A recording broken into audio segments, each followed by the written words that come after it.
Welcome to ADI TV. So in this tutorial in Illustrator, I'll be demonstrating some of the selection and move tools. So I'm just going to go ahead and open up a demo file. So I'm going to go to my desktop, demo files, Illustrator files, selection and movement demo.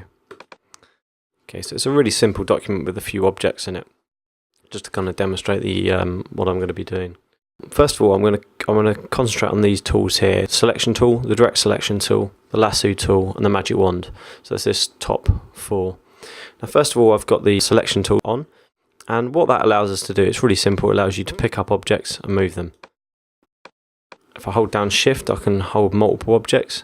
So let's select that, and then hold down Shift, select multiple objects, and then I'm able to move those as a kind of a collection. If you hover over the corners, you can get some basic editing or manipulation tools. We've got a kind of scale tool. There again, if I hold down Shift, it will scale in proportion and keep the aspect ratio the same. If I hover just off the corner, I get this icon, which allows me to rotate, and that's a free rotation. If I hold down Shift, it will rotate in 45 degree, 90 degree angles, so on and so forth. Let's go back to the zoom, the scale. If I hold down Shift and Alt, it will actually scale from the center. So that's quite useful. Also, if I want to make a copy and move at the same time, if I hold down Alt before I select the object, then select the object, and then move, it will make a copy of that object. So that's pretty much all the sort of permutations of what the tool can do. But it's the default, the basic tool. So that's called selection tool. So next on, I'll move to the direct selection tool, which is this white arrow. And this basically allows you to manipulate the vectors or the Bezier points on an object. So as I've selected this box in the middle, this green box, you can see it's actually made up of 4 points. And this tool allows me to select those individually.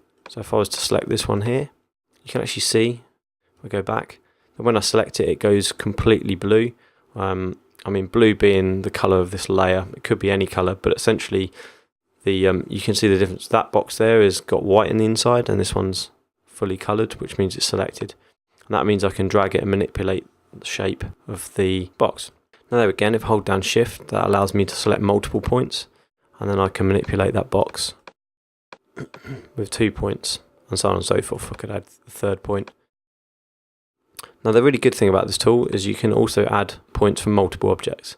So if I was to hold down Shift and grab these 2 points over here, now I can manipulate these 2 boxes at the same time, and so on and so forth. You could carry on doing that. So this is really the basis of being able to manipulate any shapes you create, to start to create something which is not just a square or a circle. There again, if I click and drag this time over 2 of the points of this circle, I can actually manipulate that sphere in any which way I want. Now you notice on this circle that I've actually got these handles have come up, and that's because these points have actually got like a curvature added to them, and by selecting that point it's brought those up. Now that dictates the curvature of this circle. So if I just Apple Z those back to when it was a circle, and select just one of them, now you're seeing exactly the curve that it's creating. And by manipulating these handles, if I click and hold, I can manipulate the shape and how they twist. Now this takes a bit getting used to, and I urge you to kind of play along. Now I could just grab the one and manipulate one side more than the other. I could also go back and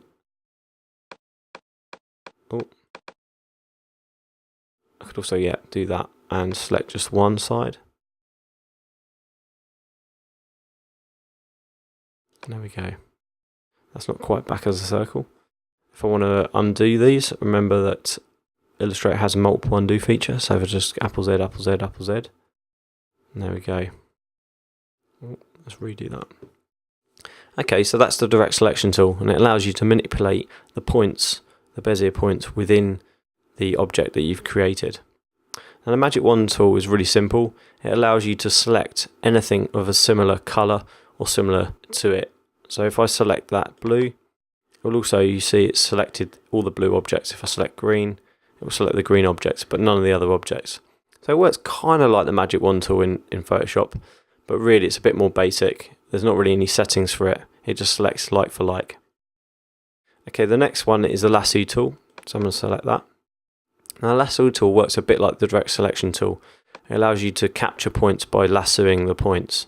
Now in this instance I've grabbed one, but I could, in essence, just grab, let's say I want to grab the top corner of those three, the two green and the blue.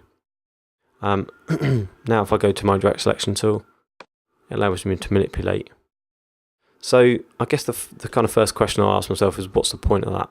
Well, when you get a really complex image and there's lots of points, it's actually sometimes easier to grab a region using the Lasso tool than it is to go in with the direct selection tool and click on the individual points individually, or even drag and select, which is a square. This allows you to kind of select an area which isn't a square. So this actually can be really useful. Okay, so I think that pretty much sums up all those 4 tools quite nicely. So good luck. We'll see you soon. The School of Arts and Digital Industries at the University of East London.